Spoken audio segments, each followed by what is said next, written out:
नमस्कार। BL memorial multi speciality hospital and IVF fertility centre में एक बार पुनः आपका फिर से स्वागत है। साथियों, आपको मैं बताना चाहूँगा कि मल्टी स्पेशलिटी हॉस्पिटल में फाइल कैसे मेंटेन किया जाता है। डॉक्टर के जो एडवाइस होते हैं उससे नर्सिंग स्टाफ या DT डॉक्टर द्वारा कैसे फॉलो किया जाता है। आप लोग को यह बताना इसलिए आवश्यक हो जाता है क्योंकि आपके पेरेंट्स में कोई ना कोई हॉस्पिटल में एडमिट होते हैं, तो उसके बारे में आप लोग को फाइल को समझने में दिक्कत ना हो, इसलिए मैंने बताने की सोची है।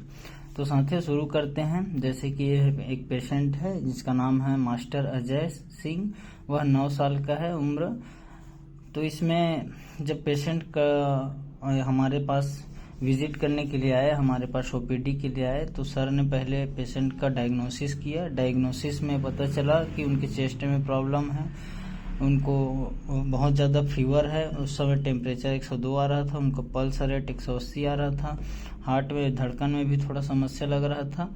तो सर ने फिर एडवाइस करके एडमिट करने की सुझाव दिया उनके घर वालों को। फिर उन्होंने एडमिट किया। फिर सर ने कुछ ब्लड टेस्ट एडवाइस किया, फिर कुछ मेडिसिन से एडवाइस किया जो उनको रेगुलर देना था। फिर ब्लड टेस्ट एडवाइस किया है सर ने। उसके बाद ये तो हुआ सर का, जो है doctor Nilesh Jaiswal sir, MBBS MS general surgery है, शल्य क्रिया विशेषज्ञ है।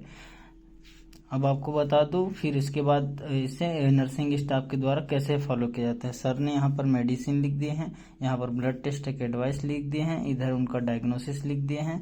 बच्चे को निमोनिया होने की संभावना है, निमोनिया ही है, लेकिन एक बार उसके क्लिनिकल एग्जामिनेशन के बारे में देते हैं। जनरल इन्फॉर्मेशन है बच्चे का, उनका चेस्ट में क्या क्या कंप्लेन आ रहा है वो सब चीज़ लिखी हुई है। फीवर है और चेस्ट में पेन हो रहा है, उनका वजन भी लॉस हो रहा है, ये सारी चीज़ इसमें हम लोग ने दर्शाया है। उनका रेस्पिरेशन सिस्टम भी देखे हैं, उसका फिर उनका हिस्ट्री भी चेक किए हैं कि उनको पहले में सर्जरी थोड़ी हुआ, उनको पहले कुछ प्रॉब्लम थोड़ी रही है, या फिर पहले से कोई मेडिसिन थोड़ी ले रहे हैं, उसका एग्जामिनेशन किए। फिर ट्रीटमेंट एडवाइस का सर का जो था उसको यहाँ पर एक निकाले हैं। उसके बाद नर्सिंग स्टाफ के द्वारा इस तरीके से मेडिसिन को कंटिन्यू, जैसे कि यहाँ पर लिखा है BD मतलब होता है सुबह शाम, फिर BD है वो भी सुबह शाम। स्टेट का मतलब होता है जिस समय पेशेंट आया उस समय। OD का मतलब होता है एक बार। TDS का मतलब होता है 3 टाइम, सुबह दोपहर शाम।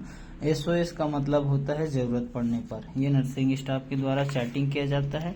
15 फिर 16 तारीख बाई तारीख इसको किया जाता है।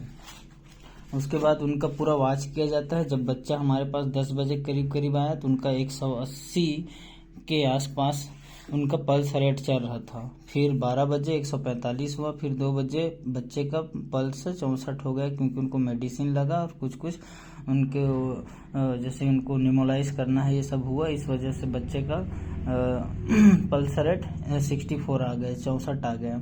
बच्चे का कंडीशन नॉर्मल हो गया। 2 बजे करीब बच्चे का ब्लड टेस्ट जो सर ने एडवाइस किया था वो आया। ब्लड टेस्ट इस प्रकार का है। ब्लड टेस्ट में उनका हीमोग्लोबिन 8.1 ग्राम है, जो कि कम होता है, जो 8 ग्राम बहुत कम है बच्चों के लिए। तो फिर उसके हिसाब से उनका WBC फिर बढ़ा निकला। इसमें इन्फेक्शन है उनके ब्लड में, वाइट ब्लड सेल इन्फेक्शन है। फिर और कुछ चीज़ें हैं जैसे बायोकेमिस्ट्री है, निगेटिव आया है। फिर उनका किडनी का देखा गया, RFT टेस्ट किया गया, उसमें यूरिक एसिड बढ़ा हुआ है बच्चे का। उसका ब्लड शुगर देखा गया, ब्लड शुगर नॉर्मल है बच्चे का। उनका लीवर प्रोफाइल देखा, लीवर प्रोफाइल बच्चे का नॉर्मल है, पीलिया नहीं है उनको। फिर उनका टाइफाइड का रिपोर्ट आया, टाइफाइड उनका पॉजिटिव है, टाइफाइड पॉजिटिव है। और उनका कैल्शियम बढ़ा हुआ है थोड़ा सा। फिर उसके बाद ये 15 तारीख की बात है। अब 15 तारीख के बाद हमने फिर से सर ने टेस्ट का एडवाइस किया 17 तारीख को। 17 तारीख का टेस्ट आया है, उसमें उनका जो 34,000 WBC बढ़ा था वो 23,000 हो गया है। मतलब सुधार बच्चे में काफ़ी देखने को मिल रही है। इस प्रकार से फाइल मेंटेन होती है। सर पहले पेशेंट के कंडीशन और उनका डायग्नोसिस करने के बाद, उनको ऑब्जर्वेशन करने के बाद, फिर डॉक्टर द्वारा एक लिस्ट बना दिया जाता है कि ये सब चलेगा, वही फिर रेगुलर चलते रहता है। बाद में कभी कभी सर बीच में कुछ मेडिसिन ऐड करना होता है तो फिर ऐड करते हैं।